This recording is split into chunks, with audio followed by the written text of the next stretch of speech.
Welcome back everybody to the channel. It's me, Raul Alejandro Mendoza, or the Nerdy Chicano. Either way how you say it, it's all good here. And we're back again for another Blu-ray review as we keep looking at some of these Criterions that I have in my collection.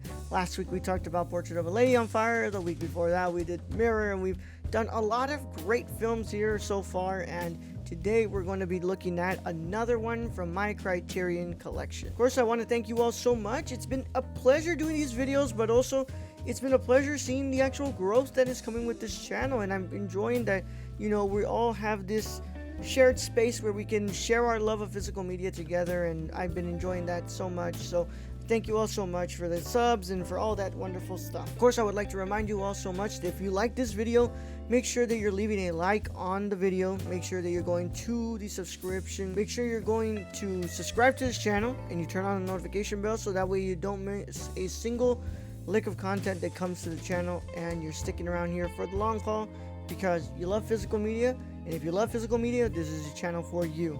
Of course, if you want early access to this video and videos just like all the other videos that are on this channel, that sounds so redundant, but it's true. If you want early access, you want to go to patreon.com/thenerdychicano and choose the $3 tier. That gets you some early access. Some more tiers get you some other cool stuff, but you know, I appreciate anybody who can give me anything. I appreciate anybody who watches these videos, so it's not an obligation, but if you do want to lend that hand over and you want to get early access, these videos are available weeks ahead before anybody else in the public sees it. So thank you all so much, and let's get into the video. Today we're looking at a Blu-ray from the Criterion collection, and we're going to be talking about none other than Hiroshi Teshihara's Woman in the Dunes. Yep, really excited to talk about this one.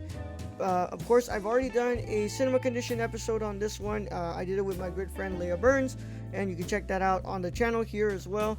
I'll link it in the comments, or link it in the description, or I'll put a little card up here maybe to show y'all to go and check it out. But I did do an episode on this already. I love this film, but I'll be talking about it a little more, talk about the transfer. But of course, let's look at the packaging here. Woman in the Dunes comes in at spine number 394. This is the front of the film. Hopefully you're looking at that right. Yep. And then hopefully no glare. It's gonna be difficult to do no glare on that, but there you go. That's the back of the film. And then here is the spine. Ooh, right there, crystal clear right there for y'all. Woman in the Dunes, spine number 394. I bought this one in my November sale in 2021, so I'm glad that I'm finally gonna get to do a review of this. And of course, this is one of the films on my 75 films from Asia checklist challenge that I'm doing. So let's go ahead and look at the inside of this Blu-ray. So you open it, it's an Amaray, and we have our disc, a plain white background for the insert, and we have a booklet right here. So let's go ahead and look at this booklet, which I love because I'm a big fan of when Criterion doesn't do the pamphlets but does more of these actual like stapled booklets, you know. So this is the front of this booklet. You see the man who's walking the desert, and then you have the back of the booklet, and then you have some really cool stuff here. You have a couple of essays. I'm trying to see that I make sure that I show you all stuff that will not get my channel revoked or, you know, taken down. But yeah, I mean, it's a pretty cool booklet. I really do like it. You have what's it called, an essay in here. You have some other cool stuff, and you have the transfer notes and the cast and the crew stuff. Yeah, well, look, I really like that picture right there. I think that's Teshihara, director Hiroshi Teshihara. But yeah, other than that, it's a really nice booklet. Like I said, I love when Criterion does these actual like stapled booklets and not the pamphlets. I like being able to go through these instead of the actual pamphlets because it's just like a really big one. But Nonetheless, that's the packaging for Woman in the Dunes, and now let's get into the film. One of the 1960s great international art house sensations, Woman in the Dunes. I am not going to try to pronounce the original Japanese title. I'm going to butcher it terribly. Was for many the grand unveiling of the surreal, idiosyncratic world of Hiroshi Teshihara. Eiji Okada plays an amateur entomologist who has left Tokyo to study an unclassified species of beetle found in a vast desert. When he misses his bus back to civilization, he is persuaded to spend the night with a young widow, Kyoko Kishida, in her hut at the bottom of a sand dune. What results is one of cinema's most unnerving and palpably erotic battles of the senses, as well as a nightmarish depiction of everyday life as a Sisyphean struggle, an achievement that garnered Teshihara an Academy Award for Best Director. Now, the special features included here: this is a new high-definition digital restoration with uncompressed monaural soundtrack. There's a video essay on the film from 2007 by film scholar James Quant.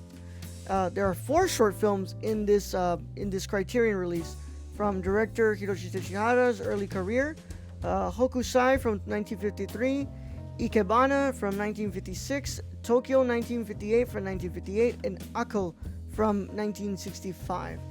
Teshihara and Abe, a 2007 documentary examining the collaboration between Teshihara and novelist Kobo Abe, featuring interviews with film scholars Donald Ritchie and Tadao Sato, film programmer Richard Pena, set designer Arata Isozaki, producer Noriko Nomura, and screenwriter John Nason, plus the trailer. And inside there is a essay by film scholar Audie Bach and a 1978 interview with Teshihara. When I first watched this film, I was very impressed. I loved this film. This was a surprising film that I got to watch for Cinema Condition that really left a mark on me. I was very drawn to the story of this man who is divorced and running from his life and going to get into his work, like really get into his work and wanting to go out into these sand dunes and look for this beetle and whatnot. And as he gets, trapped by the locals and lives with this woman, he starts to explore more of his life, not just sexually, but also the idea of relationships, about working in class, and other aspects that Teshihara just works so well at being able to express well throughout the film. I was also very drawn to Teshihara's commentary, depiction, whatever you want to call it, of the tiring cycle of capitalism, where they take and take and take and take and take from you, and there's never much reward, there's never much satisfaction and sort of progression towards the social ladder in this economic system. No pun intended, because of course this man is missing a ladder to be able to go up and get out of here. But the more that he is exploited, and as well as the woman, as you can tell throughout the film, she tells how there used to be somebody there and then they die, or they get exploited and they get left, and that's what happens. You have to look for another person to come in because she can't do all the work. And it's just a very interesting depiction of way that these economic structures kind of take from you and take while you give so much, but you never really get anything in return. There is not much to benefit from, and it's a very parasitic and very exploitative system that this film kind of talks about. And I found that to be just so interesting. I love the imagery here of the way that the dunes and the way that the lines in the sands kind of like integrate with like fade-ins with the actual human body, and the way that the curves are also part of the atmosphere and the environment of the actual desert. Found that to be just so exquisitely crafted by the cinematographer and by director Hiroshi Teshihara. Another thing that I just could not stop thinking about is just all that sand. Just how much sand is always in the way, and how much you probably open your mouth to talk and you probably would already get so much sand in your mouth.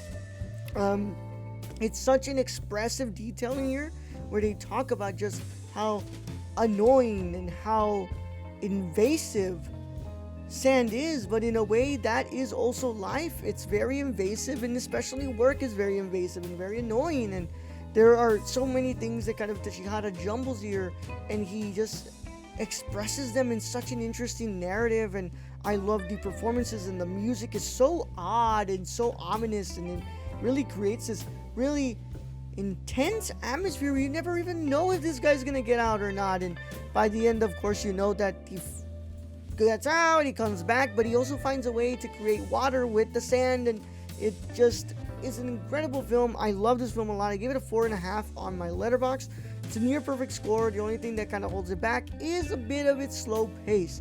It's not the best paced film, but it's a film that, even though it's going to overstay its welcome, it does that to kind of build this uncomfortable notion and kind of feeling within its audience. And I think what Hiroshi Teshihara does here is just genius, and it makes for an incredible exploration of relationships, work, and life in general. Now, let's talk about the transfer. I watched this film on my PlayStation 4 back home,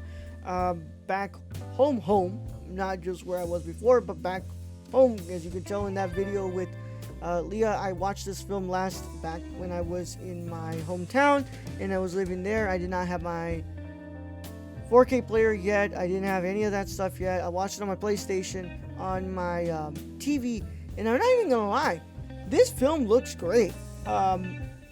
They say in there that they cleaned up a lot of the debris, a lot of the scratches, and you can tell, even though they still maintain a lot of that grain and that rough look to the film, you can tell that they put a lot of work into cleaning this up, because I've seen trailers online of the original print, and they did a lot of work at being able to clean this up, because this looked rough. And that is kind of the case for a lot of these films. The more it stays sitting in that canister, the more that it collects more debris, the more it collects scratches, and the time that is wasted on not preserving it and not restoring it correctly, it makes for a film to have more work done on it. And you can really tell in there, especially with the contrast and the white and black levels in this film, that are able to kind of give it that little bit of a grimy look in a way. They were just preserved well, and they were made sure that they kept everything that kind of made this film, not just special, but kind of creepy in a way back then in 1954, and being able to present it on this high definition transfer. Of course, this is not a 2K transfer, this isn't a 4K transfer, but for what you get with this, honestly, on Blu-ray, the 1080p, it's not bad at all. I want to rewatch this sometime soon and put it on my 4K player to see what that looks like. But from my PS4, which is native 1080p, and you get that 1080p image of what the transfer is, it's not that bad at all. The Modern Euro soundtrack isn't anything to write home about, and I think a lot of that is because the original soundtrack audio track was not amazing, but the music sounds very ominous, and you can detail it out and you can hear it well. The audio is crisp enough. There's no hissing, there's nothing that is making it sound terrible, but it's just, compared to a lot of other films that are from the 50s, from the 40s, and the 60s on the Criterion Collection, this is one of those audio tracks that isn't up to par with something like a Knights of Cabiria or a La Strada on the Fellini set that have great Modern Euro soundtracks. Whereas this is good. It's not great. It gets the job done, and it once again shows that there's a lot of care put into making sure that the audio matched the video, and they did a good job there, because this isn't one of the best transfers, but this is a damn good transfer, and it has a lot of work put into it to make sure that this film stays in our hands for more time, because that's the whole point of preservation and restoration, is making sure that these films survive for generations to come, and that the other generations can be able to enjoy these films and be able to teach them to the next ones. So this is not the best, it's not the worst, it's a good transfer, and yeah, I like this film a lot. I like this release, and not gonna lie, this is some good art. So this is another win for me from Criterion. Of course, it seems a lot of the time that I always give wins to Criterion, but they got it right with this release of Woman in the Dunes on Blu-ray. Of course, to stay up to date with me on all things social media, make sure you're following me on everything: Twitter, Instagram, Twitch, Letterboxd, Serialized, TikTok. All of them are the Nerdy Chicano, and that's the same name for every single one of them. Thank you all so much, for coming in and, getting to hang out with us, and you're on the channel and you're subscribing, you're doing all that wonderful stuff. But if you want to keep up to date with all the things that I do on the Nerdcore, make sure you go to thenerdcore.com and check us out there on YouTube and on Twitch. The Nerdcore on all of those platforms as well. Make sure that you stick up to date with the channel, and you're watching Between the Frames, you're watching these reviews, you're watching a lot of the other stuff that I have to offer on this channel, and I've been having a lot of fun. In the comments, tell me how you like Women of Dunes. Do you think it's a good movie? Do you like the release? And also, tell me some stuff you want to see from the channel. Do you want me to talk about a little bit of TV here and there? Or do you want me to bring in some Arrow reviews? I do have some Arrows. I want to kind of go and dip my hand in there and talk about some of my Arrows.